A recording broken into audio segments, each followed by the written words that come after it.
Pernah nggak Anda mencicipi satu makanan terus langsung teringat momen tertentu? Nah, kali ini kita akan membahas cerita persis seperti itu. Tentang bagaimana sebuah hidangan yang kelihatannya sederhana, ternyata bisa jadi kunci ingatan, identitas, dan obat kangen kampung halaman. Yah, rasa selalu punya jalur langsung menuju ingatan. Kalimat ini dalam banget ya, karena memang cerita kita hari ini tuh bukan cuma soal makanan, tapi soal betapa kuatnya sebuah rasa bisa membawa kita ke kenangan-kenangan lama. Nah, dari sinilah cerita kita bermula.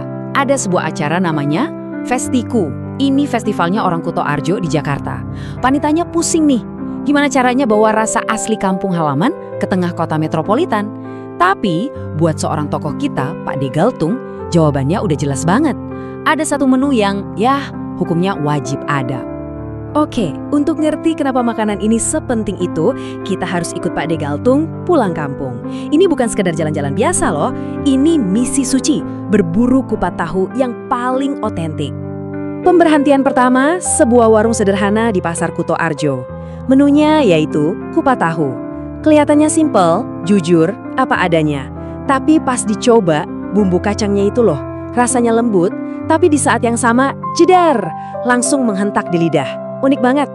Sampai-sampai temannya, Mas Iwan, bilang begini, mangan kupat ki rasanya koyok dikeloni simbok pas malam rioyo. Wah, artinya makan kupat tahu ini rasanya kayak dipeluk ibu pas malam lebaran. Itu dia. Ini bukan lagi soal rasa, tapi soal perasaan. Nostalgia murni. Eits, tapi jangan kira di Kuto Arjo rasanya seragam. Enggak loh. Di tempat berikutnya mereka nemuin kupat tahu yang beda lagi. Kuahnya lebih encer, tapi gurihnya tetap dapat.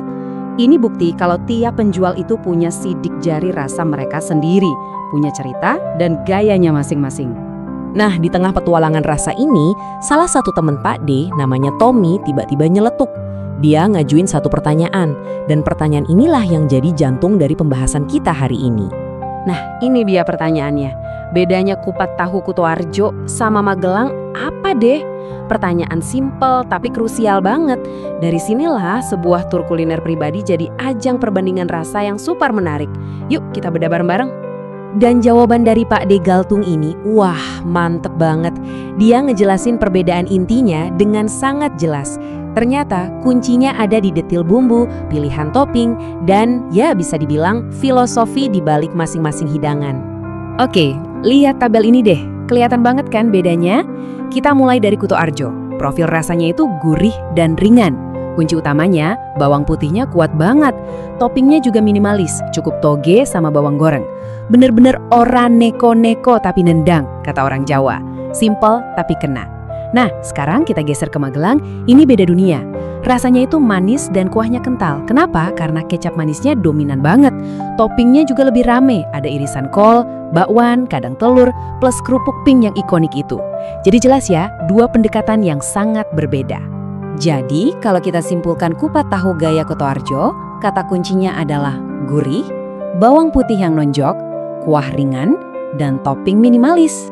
Filosofinya itu jujur dan langsung ke intinya. Nggak pakai ribet. Kalau yang gaya Magelang, kebalikannya. Kata kuncinya manis, dominasi kecap, kuah lebih kental, dan toppingnya lebih kompleks, lebih meriah. Filosofinya adalah soal kekayaan dan lapisan rasa. Dua-duanya enak, tapi pendekatannya jelas beda banget. Oke, sekarang kita udah tahu bedanya, kita balik lagi ke cerita awal, ketentangan Festiku. Gimana caranya mereka bisa menyajikan rasa Kuto Arjo yang otentik ini di Jakarta? Padahal jaraknya ratusan kilometer loh.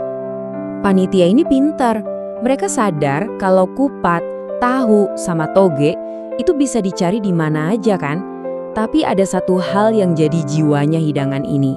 Kuncinya ada di kuah kecapnya. Sausnya itu sendiri. Nah, karena tahu ini mereka punya rencana yang bisa dibilang cukup nekat. Dan solusinya luar biasa. Ini nunjukin dedikasi mereka yang total. Untuk memastikan rasanya 100% otentik, mereka memutuskan untuk mengimpor kuahnya. Iya, bumbunya dibawa langsung dari Kuto Arjo ke Jakarta. Gila kan? Dan semangat ini nggak cuma dari panitia loh, komunitasnya juga ikut bergerak. Terkumpul donasi awal untuk 150 porsi kupat tahu. Angka ini mungkin kelihatannya kecil, tapi ini nunjukin betapa berharganya rasa rumah itu buat mereka. Pada akhirnya, Festiku ini jadi lebih dari sekedar festival makanan. Acara ini jadi semacam jembatan. Jembatan yang dibangun dari sepiring kupat tahu sederhana yang bisa menghubungkan orang-orang dengan kenangan masa kecil mereka, dengan komunitas mereka, dan tentu saja dengan kampung halaman. Nah, cerita ini akhirnya membawa kita ke sebuah pertanyaan buat Anda. Coba deh pikirin sejenak, makanan apa yang rasanya bisa langsung membawa Anda pulang ke rumah, ke sebuah kenangan spesifik? Makanan apa yang jadi rasa rumah buat Anda?